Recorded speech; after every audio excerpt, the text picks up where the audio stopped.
आंखों का सुरमा बनाए हम मोहब्बत। हजरत रशीद अहमद गंगोही रहमतुल्लाह अलैहि रसूলের मोहब्बत दिलेर ভিতরে এত ছিল, রসুলের मोहब्बत दिलेর ভিতরে এত ছিল। একজন হাজি সাহেব হজ করে আসার পর একটা রুমাল হাদিয়া দিয়েছে। রুমালটা একবার কপালে লাগায়, একবার চোখে লাগায়, আরেকবার চুমু দেয়, আবার চোখে লাগায়, আবার চুমু দেয়, আবার চোখে লাগায়, আবার চুমু দেয়।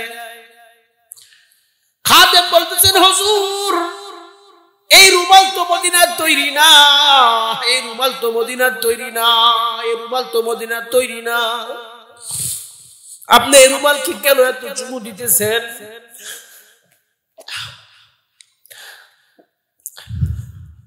হযরত রশিদ আহমদ গঙ্গোহী রাহমাতুল্লাহ আলাইহি বলতেছেন, বাবা আমি তো রুমালকে চুমু দেই না, আমি তো রুমালকে চুমু দেই না, আমি তো মদিনার ধুলোবালি রাসূলের প্রতি পায়ের মধ্যে চুমু দিচ্ছি।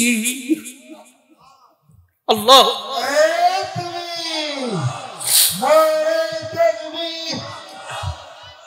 लगा दे मुझे इश्क़ का सफीना, आंखों से देखला दे मुझे मक्का मदीना। उस दिन खुदा तू करे के मदीना जाए हम, उस दिन खुदा तू करे के मदीना जाए हम, के खाके रसूल को आंखों का सुरमा बनाए हम, के खाके रसूल को।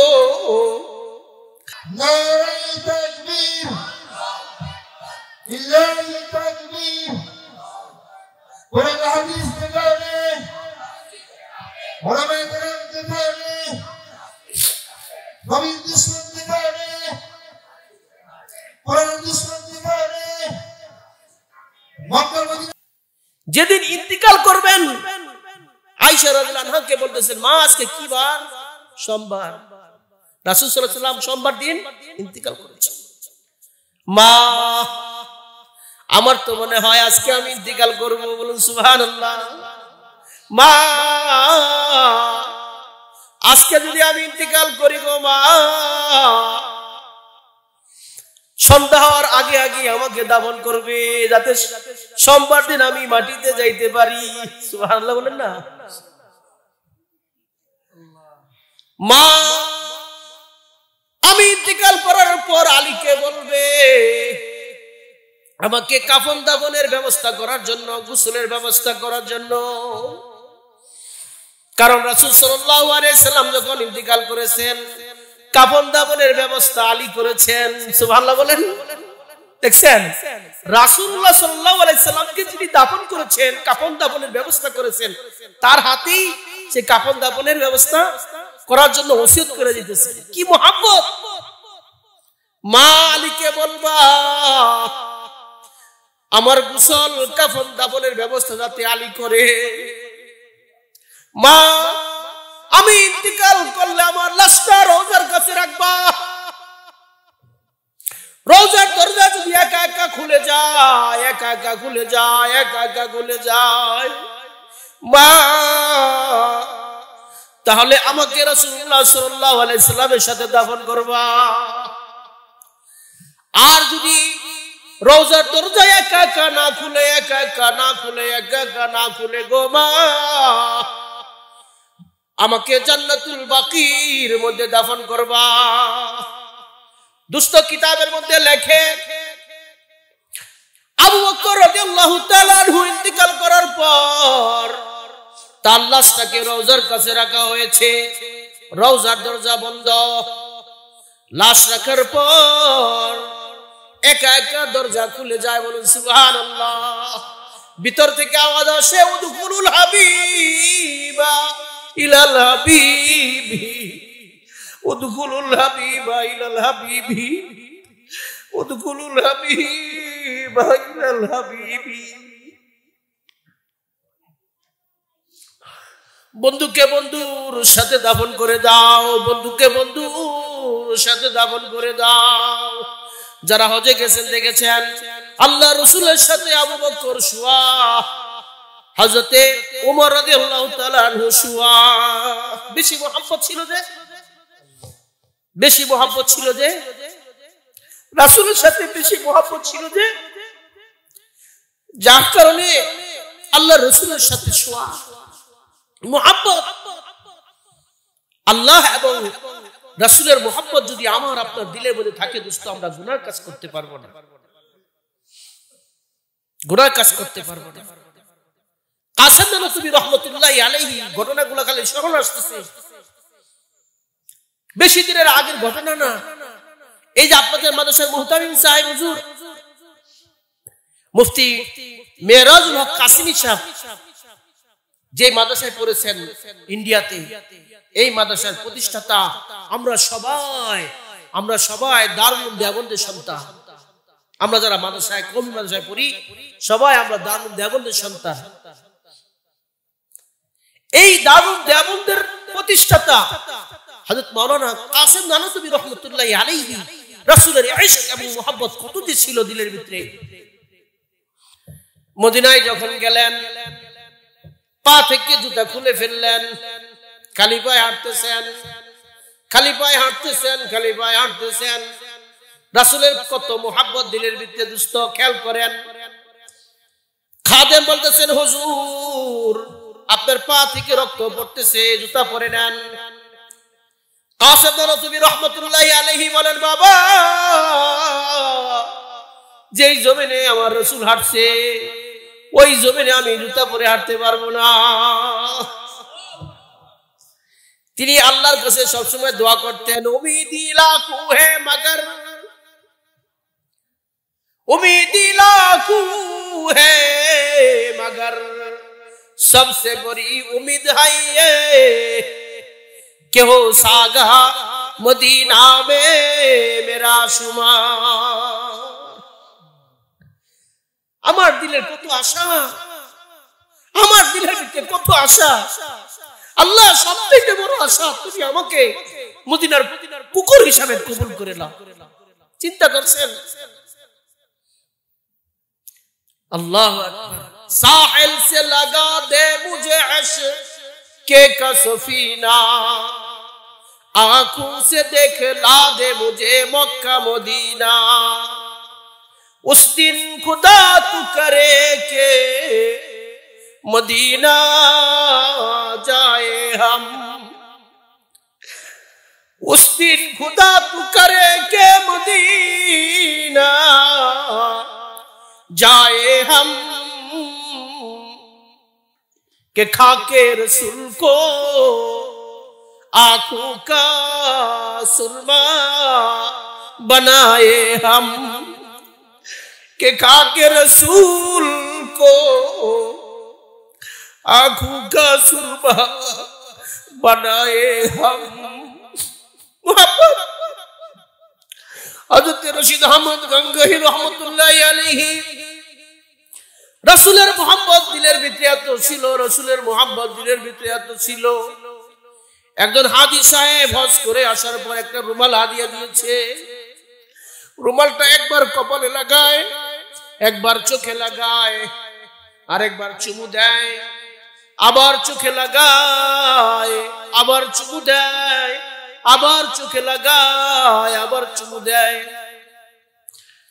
খাদেম বলতেছেন হুজুর এই রুমাল তো মদিনার তৈরি না, এই রুমাল তো মদিনার তৈরি না, এই রুমাল তো মদিনার তৈরি না। আপনি এই রুমাল কি কেন এত চুমু দিতেছেন?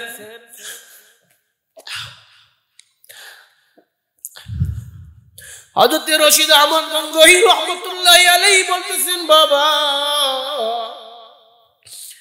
আমি তো রুমালকে চুমু দেই না, আমি তো রুমালকে চুমু দেই না, আমি তো মদিনার ধুলোবালি রাসূলের প্রতি পায়ের মধ্যে চুমু দিচ্ছি। আল্লাহ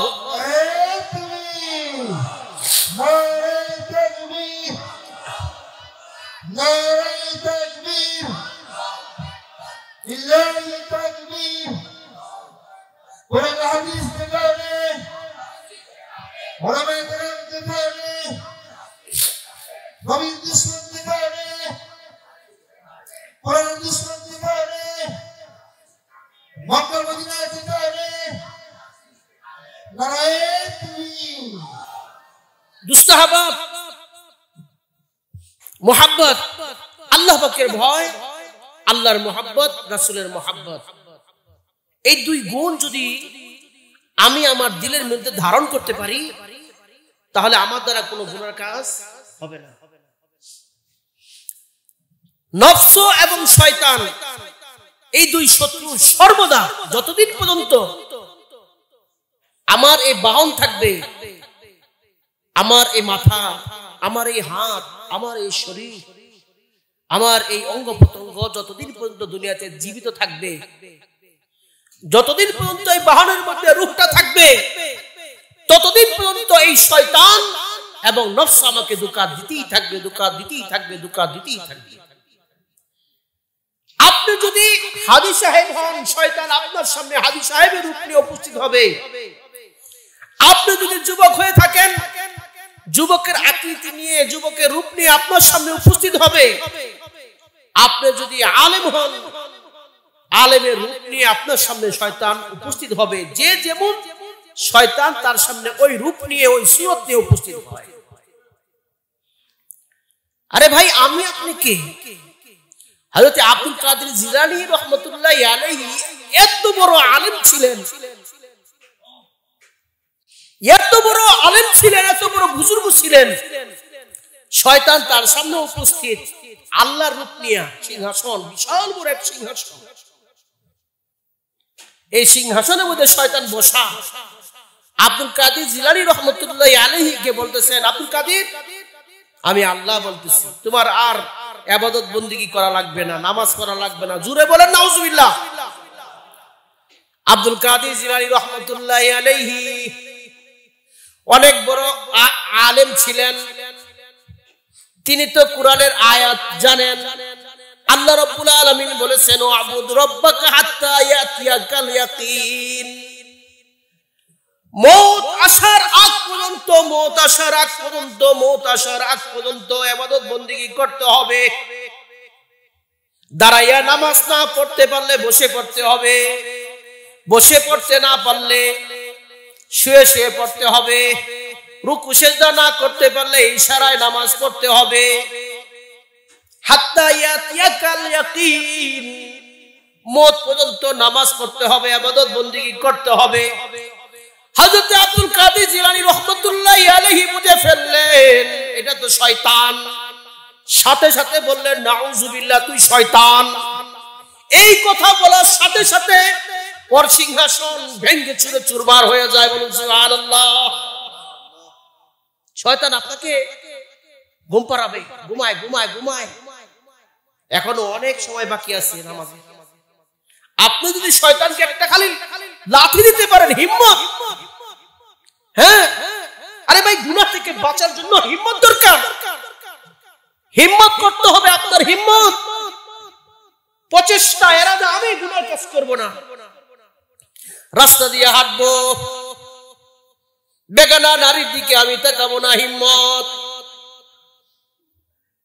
আমি সুদ খাবো না, ঘুষ খাবো না, নামাজ ছাড়বো না, রাসূলের সুন্নত মোতাবেক চলবো, আজকে থেকেই চলবো, হিম্মত। দোস্ত, বুলেট প্রুফ গাড়ি আছে, এই গাড়িতে উঠলে গুলি করলো গুলি লাগে না। কিন্তু কোরআন হাদিসে এমন কোন দোয়া নাই, এমন কোন দোয়া নাই। বাসার মধ্যে পড়ছেন, রাস্তা দিয়ে যাবেন, এই দোয়ার কারণে আপনি গুনাহ থেকে পরহেজ থাকবেন, এমন কোন দোয়া নাই। হিম্মত করা লাগবে, গুনার কাজ আমি করব না। সাহাবাই কেরাম এই হিম্মত করেছেন, আমাদেরকে শিক্ষা দিয়েছেন। মদ হারাম হওয়ার আগে সাহাবাই কেরামের কাছে এত প্রিয় ছিল, এত প্রিয় ছিল, এত প্রিয় ছিল। মদের 200 নাম ছিল। 200 নাম বলতে তাইলে 200 আইটেম ছিল ওই সময়। 200 আইটেমের মদ ছিল, 200 আইটেমের মদ। বর্তমান জমানায় আপনাকে আমি দেখলে, আপনি আমাকে দেখলে রাস্তাঘাটে কি বলি, ভাই একটু চা খেয়ে যান। বাসা বাড়িতে গেলে একটু চা দেই, এই একটু চা কি করো, চা দাও, বলি কি বলি না?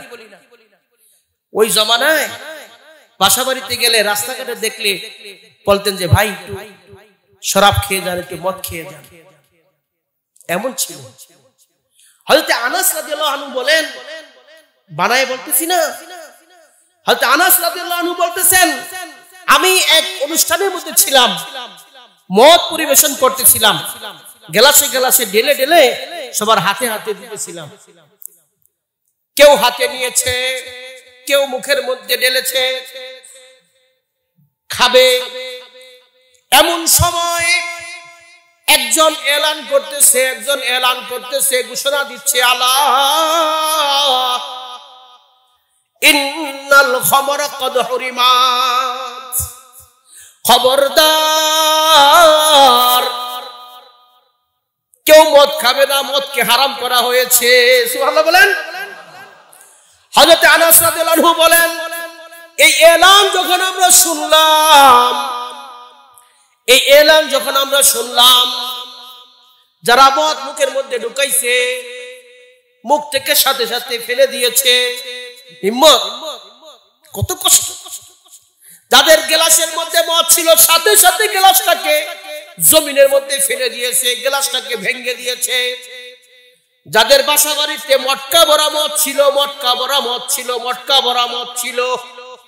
বাসার মধ্যে গিয়ে সেই মটকাকে, সেই কলসকে ভেঙে দিয়েছে।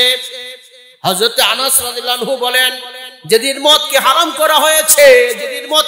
করা হয়েছে, মদিনার অলিগলি, মদিনার রাস্তাঘাট মদের পানিতে কাদা হয়ে গেছে। সুবহানাল্লাহ বলেন জোরে। হিম্মত, এটা কি বলা হয় হিম্মত? গুনাহ থেকে বাঁচার জন্য দোস্ত হিম্মত করতে হবে, সাহস করতে হবে। নামাজ ছেড়েছি, এখন থেকে নামাজ ছাড়বো না, আজকে থেকেই নামাজ পড়বো, হিম্মত। স্ত্রী যা কয় কোক, দাড়ি আমি রেখে দিব, আবার স্ত্রী যা কিছু বলুক আমি সুন্নতি জামা পরবো, গুনার কাজ করব না, সুদ খাবো না, ঘুষ খাবো না, জিনার মধ্যে লিপ্ত হব না, চোখের জিনা করব না, হাতের গুনাহ করব না, জবানের গুনাহ করব না, কানের গুনাহ করব না। হিম্মত করতে হবে। হিম্মত করেছিলেন হযরত ইসু আলাইহিস সালাম। জুলাইখা ঘটনা তো আপনারা সবাই জানেন। আমি একটু টাচ দিতেছি, আন্তর্মহলে ঢুকাই ফেলছে। সবগুলি দরজা বন্ধ।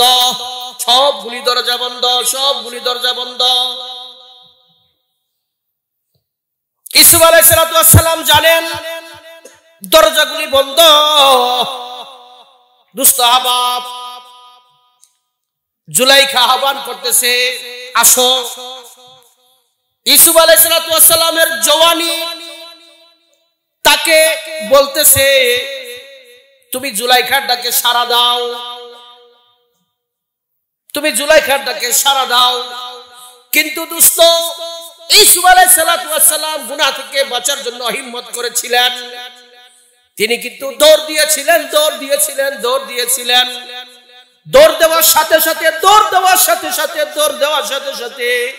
আল্লাহ দরজাগুলিকে ঠাস খুলে দিয়েছে। আমরা যদি গুনাহ থেকে বাঁচার জন্য হিম্মত করি দোস্ত,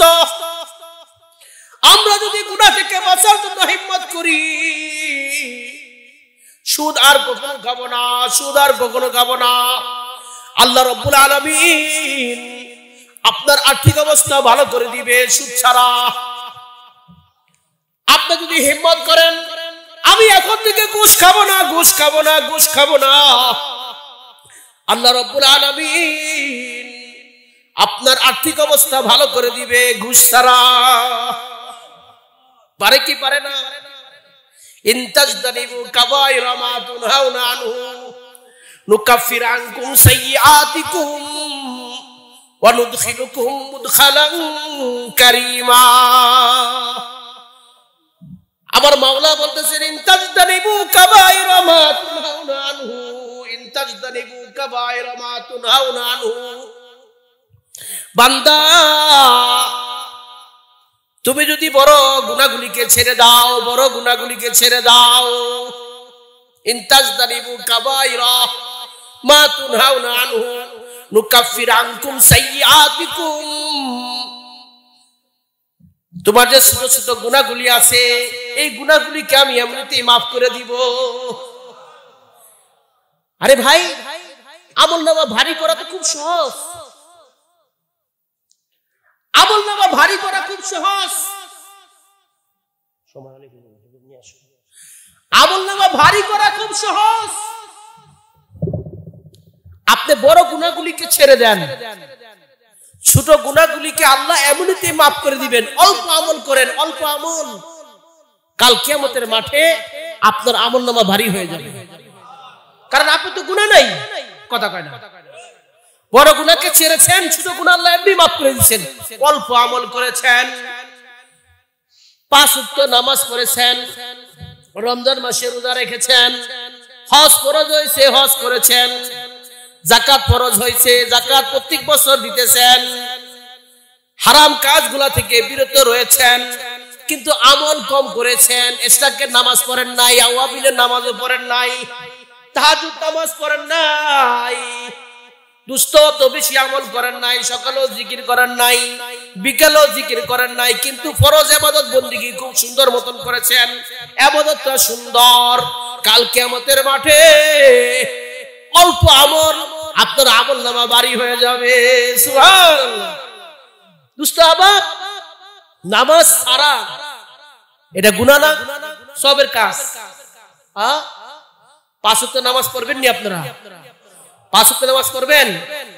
মান হাফাযা আলা সালাওয়াতি, এই হাদিসটা বলে আমি আমার বয়ানকে শেষ করে দিব। আমাদের প্রধান বক্তা চলে আসতেছেন। মান হাফাযা আলা সালাওয়াতি আকরামাহুল্লাহু তাআলা বিখামসি খিসাল। যে ব্যক্তি 5 ওয়াক্ত নামাজকে ইহতিমাম এবং গুরুত্বের সাথে আদায় করবেন, আল্লাহ রাব্বুল আলামিন তাকে 5টা পুরস্কার দিবেন। কয়টা পুরস্কার? 5টা। মান হাফাযা আলা সালাওয়াতি আকরামাহুল্লাহু তাআলা বিখামসি খিসাল ইয়ারফাউ আনহু যিকাল আইশি ওয়া আযাবাল কবরি ওয়া ইউতিহি আল্লাহু কিতাবাহু বিয়ামিনিহি ওয়া ইয়ামুরু আলা সিরাতি কাল বারকি ওয়া ইয়াদখুলুল জান্নাতা বিগাইরি হিসাব। 5টা পুরস্কার দিবেন। 1 নম্বর পুরস্কার ইয়ারফাউ আনহু যিকাল আইশি, যে ব্যক্তি 5 ওয়াক্ত নামাজকে ইহতিমাম এবং গুরুত্বের সাথে আদায় করবে, আল্লাহ রাব্বুল আলামিন তার রিজিকের অভাবকে দূর করে দিবে।